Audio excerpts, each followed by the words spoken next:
Don't know how it's 5 a.m. again. Hi there, how are you guys doing? Welcome to the channel. In case this is your first time here, hi, my name is Linda, and on this channel we do everything home. If you have watched my batch cooking video, you guys were requesting for this chapati recipe, and today guys I'm going to be sharing that with you, and also I'll be sharing with you a creamy minced beef recipe guys, and some sorted cabbage. These are going to be like an easy dinner meals, so stay tuned for all these recipes. Subscribe to this channel if you haven't, turn on the notification bell so that you are notified every time I have a new upload. So let's get straight to today's video.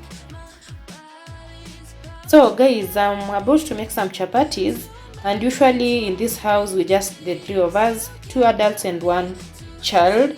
And what I usually do is whenever I'm making chapos, I just make enough for like today dinner and maybe tomorrow lunch, and then we are done with the chapos. And then next time if I need more, I just do that. But today I want to make chapos for like the whole week. I'm going to make this 2 kg all of it, and guys, we are just the 3 of us. I know 2 kg is a lot, so I'm going to make enough to last us maybe for the whole week until next week. It's when I can be able to make more chapatis, because you know I just don't want to be going to the kitchen to make chapos all the time. So I'm going to try and like batch cook chapos, if that's a word. So whenever I'm making my chapos, I usually use any flour. I don't have a preference when it comes to flour, so I'm going to use this all-purpose flour, some salt. I always add in some sugar. I add in this I use this oil, or the chips one, the yellow one, to make chapos, and hot water guys. Yeah, I normally make my chapos with hot water. And then what else is remaining guys? And I always add a little bit of margarine in my dough. So let's make some chapos.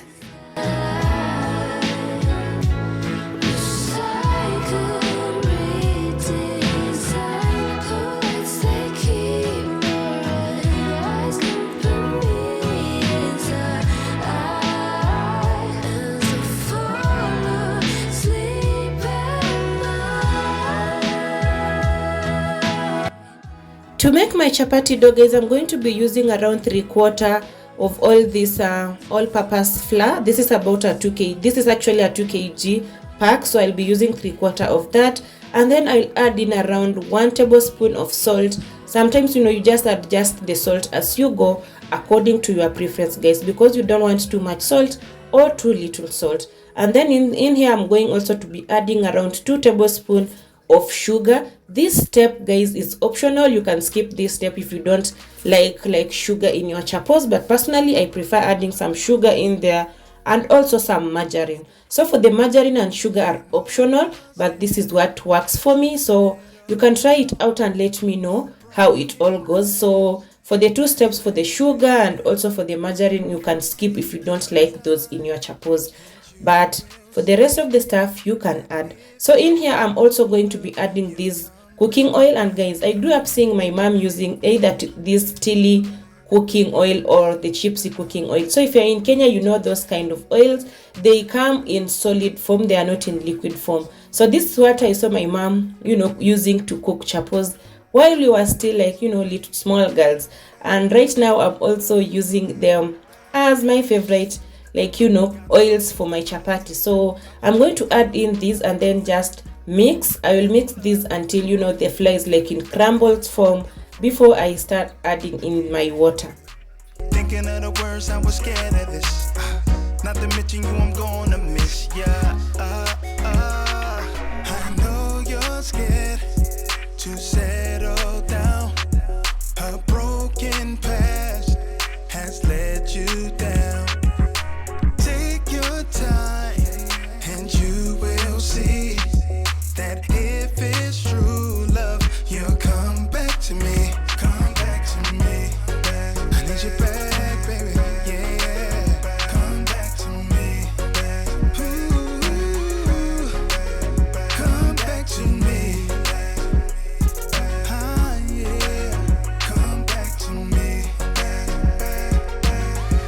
So guys, once everything is well combined in the flour, it's now time to add water, and as you can see guys, I'm going to be using hot water to make my chapati dough. This is what I prefer. Some people add milk, some people use cold water. For me, I prefer using hot water and it works perfectly for me. So I'm going to be using hot water, and guys, remember to either use a hand mixer to mix your dough because this water is hot, or just use a wooden cooking stick the way I'm doing here to mix your flour until everything is well incorporated. So just adjust the water as you go, add the water as you go until you get to your preferred consistency.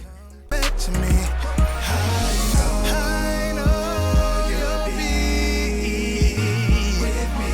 I know you'll be with me. Forever be with me. I know you'll be with me. There's never a day that I don't think about you. Come back to me. So guys, once the water is enough, because add water until like you have this thick like texture going on, because you don't want to add too much water and then you start adding in flour to make the consistency perfect. Just add in some water until like it's like around a little bit hard, because remember guys, we are using hot water, and if you are using hot water, when it cools, when this dough cools, it will be very, very soft, and you don't want to go in again adding some flour. So what you do once the water is enough, just put this dough on a flat surface and start kneading. And guys, the secret to very soft chapatis is in the kneading. Knead your chapos until it's elastic and soft, guys. If it's not elastic, those chapos are going to disappoint you. So just knead until this dough is elastic. Normally I take around 7 to 10 minutes to knead my dough until it's elastic. And then I also add in oil. I fold in the oil as I go. Continue adding some little bit of like 1 table of oil. Fold it in your dough as you go, guys. They are just the way I'm doing in this video. Oh, it's 5 a.m. again. One too many episodes of Friends. Stupid boys call me rereading text. Though it makes me sick, I can't seem to quit the adrenaline. Wasting my youth in pressing the snooze when the sun's still in view thin. Why do I do this? I'm being stupid, testing my limits now. Don't feel alive when After around 7 to 10 minutes, guys, your dough is ready. We are going to apply some oil on top of this dough and then cover it with a cling film, and then cover it also with a towel. Let the dough rest, guys. Do not go straight into cooking, because remember we have been kneading this dough all this time, so you need to give your dough some time to rest. Usually you can do between 20 to an hour or even 2 hours. It all depends with the time that you have, guys, but at least give the dough around 20 minutes to rest before you go in to cook chapatis. Personally, I let my dough rest for around 1 hour, and then I come back and start making my chapos, guys.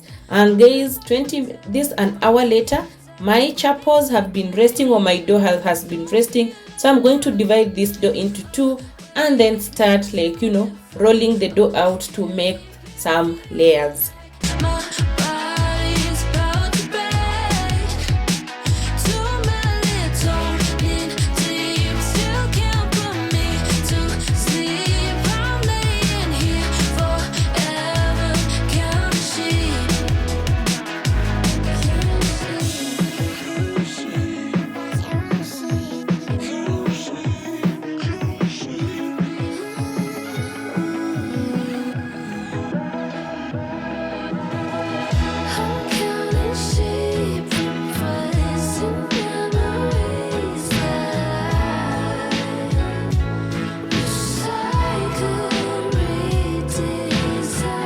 Poets, they keep Murrey company as I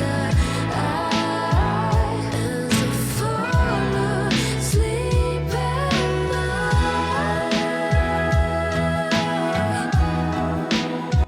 When it comes to making layers for the chapatis, guys, there are several ways you can do this. Personally, this is what I prefer, because one, it's way quick than the other method where you have like roll out your dough, apply some oil, roll it again, like make it into small balls, and then roll out again, cut in the middle section, roll it around again, and then now you'll be able to roll into a one like round circular chapati and then start cooking. Personally, that method for me, guys, it's way like it takes a lot of time, so I prefer this method where I just roll out my dough, apply some oil, and make sure that when you're applying this oil, apply a generous amount of oil to make those layers, guys. Apply a generous amount of oil and then roll it back again, and then cut it into like tiny pieces or just the perfect sizes for you. Roll it out, and then you make your chapatis. That's how I make my layers, guys. As you'll just see in this video what I'll be doing, this is the method that I prefer because this is way quick than the other method. The other method, if I use it, guys, it takes me a lot of time, and sometimes just want to be done cooking and go rest. So this is the method that I prefer using. I know there are several methods for putting layers on your chapatis. Use whatever works for you, guys. You and me, we can run away. Run away, run away.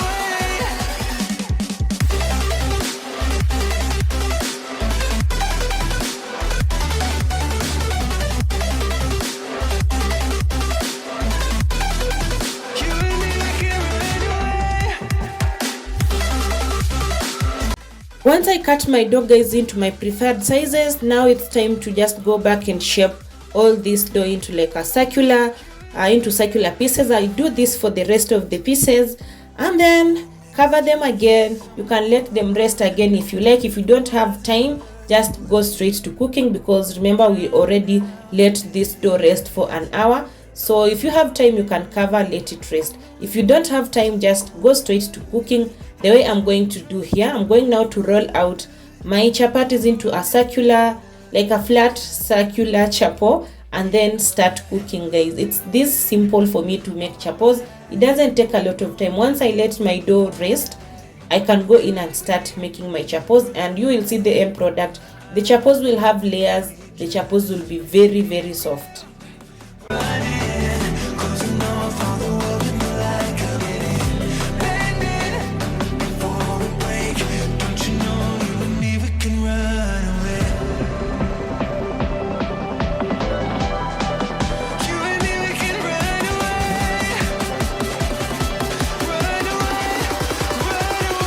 Normally what I do, I use 2 pans to make my chapos. This is when like I'm in a hurry, guys, or when I'm running out of time. I prefer using 2 pans to make my chapos. And what you do, guys, roll out your chapo, place it on the pan, like after like a minute, like cook for a minute on each side, and then apply some oil on top of it. And the oil I'm using, guys, it's still the solid chili oil. I have just like placed it in a microwave to warm it up so that it becomes in a liquid form, so it's easier for me to use than when I use the solid one. So once your chapos have cooked on one side, go ahead, apply some amount of oil on top, and then turn it again. You will continue doing this process, guys, for the rest of the chapatis. Just let it cook on one side for like a minute, turn it on the other side, let it also cook, apply some oil, turn it again on your pan until you get your desired like brown, the golden brown color, if you like. So you'll just go ahead and continue cooking your chapos this way until you are done for the rest of the chapatis, guys. It's really that simple to make chapos. And when you are cooking these, you can place them in either a foil, or sometimes people place them in a cloth to cover them so that they remain hot and soft and they do not lose moisture. Some people prefer to just place them in an open space because you are going to eat them. So whatever works for you, guys, do that. But personally, I always cover my chapos either in a cling film or in a kitchen towel.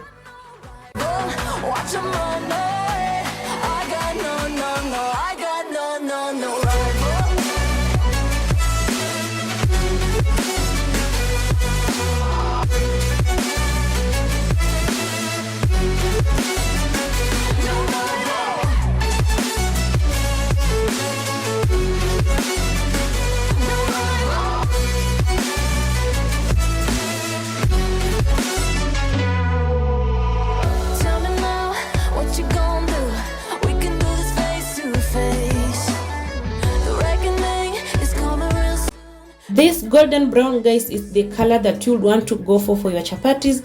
Don't burn them, until they get black, but sometimes when you are making chapos, that happens all the time. You can burn one or two, but this is the preferred color. Once it's like golden brown, it has cooked on both sides.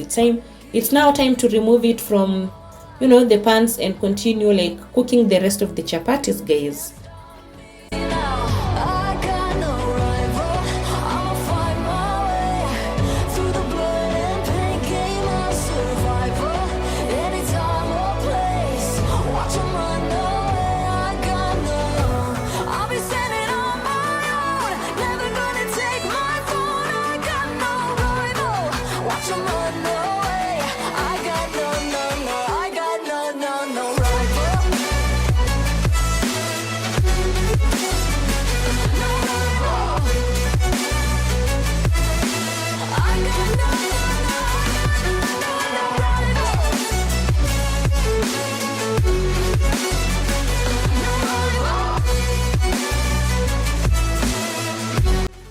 And just like that, guys, your chapatis are ready, and as you can see, guys, my chapos are very soft and well cooked, guys. So let me know, guys, which method do you use to cook your chapatis in the comment section, and I'll be sure to try your method or your recipe out. But guys, as you can see, the hot water works perfectly for me. My chapos are soft and they also have layers. So guys, in this video I'm also going to be sharing with you how you can store your chapos, and also how to make some creamy minced beef as a stew for these chapatis. Some prefer to use beans, but personally I don't like beans because I have acidity issues. So I like my chapos either with chicken or with beef or with some minced beef, as I will share this recipe with you later on in this video, guys. Roses set me apart. All I felt was bliss, but you were never there, you were never. I want us to be what we used to be. Guys, look at that. The chapos are quite soft and also they have a lot of layers. So this one way you can prepare your chapatis. I know there are so many recipes out there of how you can be able to prepare your chapatis. Do what works for you. This is what works for me, and my chapos always come out soft and have a lot of layers, guys. So let me know in the comment section, guys, which recipe do you prefer to make your chapos, or how do you make your chapos generally, guys.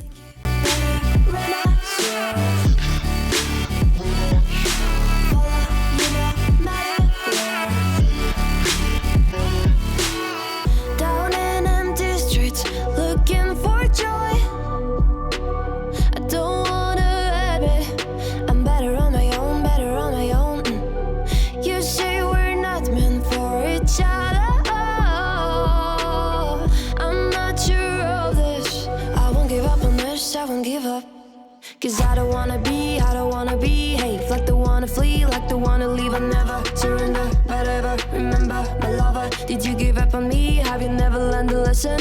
Sorry, I will never be, even in your dreams, the one you wanna see. Think it better go someplace I don't know, cause I got your picture. So guys, this is on day 1. As you can see, the chapos are really soft, they are fresh. I'm also going to be sharing with you, the same chapatis now after 3 days. How will they be? Will they still be soft? Because I got this question in my last video, guys, who are like, if you batch cook chapatis, will they still be soft, and fresh, like the first time you prepare them? And the answer is yes, guys. It all depends with how you store your chapatis. I'm going to be sharing that with you here in this video. So guys, I have here the chapatis that I made. I did batch cook chapatis, and if you want to learn how to store your chapatis, this is how you do it. So let's say that maybe you are batch cooking your chapatis for a week. There's no need of you putting them in the freezer. Just cook your chapati, cover them with a cling film the way I did, and then place them in a Ziploc bag and put them in your fridge. They'll be good to go. So these ones I removed a bit earlier. We are having them for dinner. They've been in the fridge for like 3 days now, or 2 days now. I think 3 days. So this is how I store them.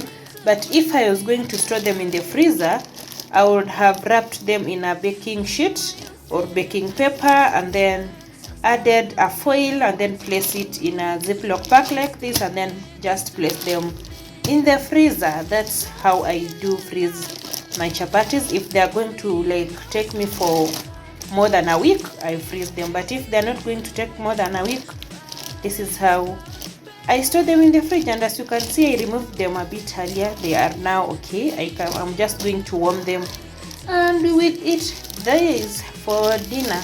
So over here I have my ingredients for today. We are going to have some minced beef with some chapatis and some cabbage. So I have here my spring onion. I love spring onions in my minced beef.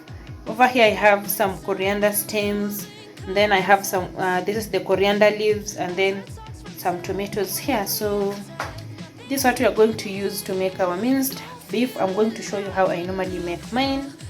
So let's do this.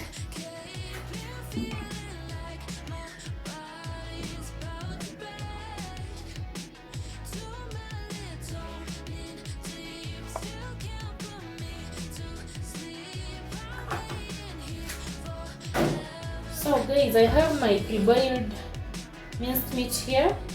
Some people do not prefer boiling, they just fry them, but I prefer boiling because of my son.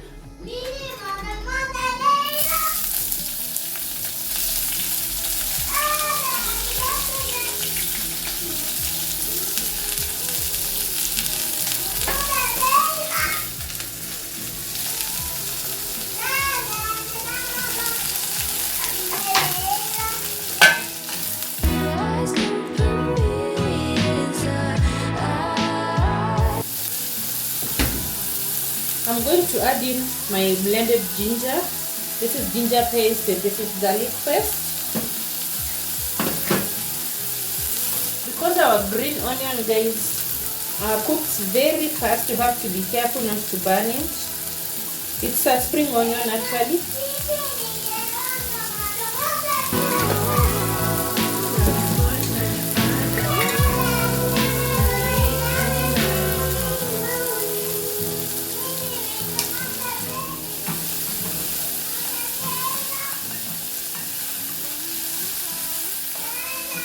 For this recipe, guys, you will need of course your minced beef, some onions, some tomatoes, some coriander, salt, and some spices of your choice. So for me, I'll not be adding in a lot of spices because we were advised by the doctor, because my son had some trouble with his tummy for a while. So the doctor advised that when we cook his food, we can just avoid putting in a lot of spices. So for the spices today, I'll be adding in some beef masala, some royco, if you prefer, you can call it beef spice, and then I'll also be adding in some soy sauce, just a little bit of it, some salt, and then a little bit of water. Let that cook, cover it, let it simmer for around like 5 minutes, and then add in your cooking cream. And guys, I'll be using the coconut cooking cream. You can use the normal cooking cream or whatever cooking cream works for you. I'll be adding that in, and then just cover it. Let this beef like simmer on low heat for around 7 to 10 minutes, and then I'll be done. And guys, on the other side, as you can see, I'm warming up these chapatis. This is day 3 of cooking these chapatis. I'm warming them up. I'll show you at the end how soft they will still be.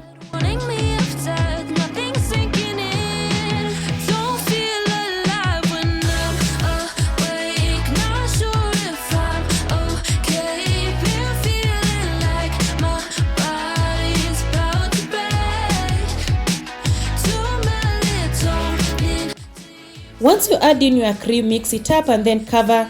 Let it simmer for around 7 to 10 minutes until the stew is thick and creamy, and then you'll be ready to serve your meal.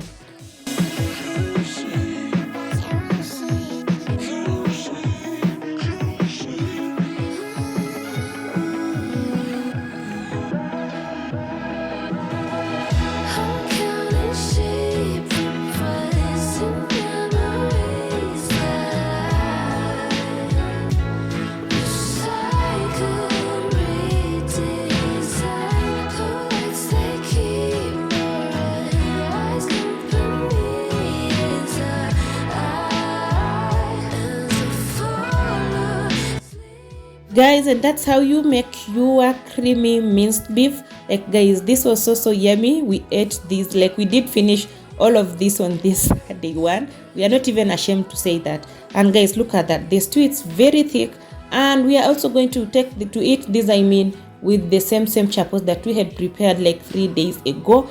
And guys, as you can see, the chapos also, they are still very soft, the layers are still there, they are still very fresh. It's all in the storing, guys. It depends on how you store your chapatis. I'm also going to share with you a very short clip of like 1 week later how the chapos are. And guys, I guarantee you the chapos will still be soft and yummy, guys. Many episodes of Friends. Stupid boys come in. This is 1 week later, guys, and as you can see, the chapos are still very soft. They still have layers. So guys, let me know which was your favorite part of today's video, and I would really appreciate it. So guys, with that said, we have come to the end of today's video. I do hope that you did enjoy this video. If you did, kindly give it a thumbs up, share me out if you can, and I would really appreciate, guys. Always remember to leave a comment down below, because by you leaving a comment, by you liking the video, it really helps my channel to grow. I'll be seeing you in my next video. Love and light. Bye bye.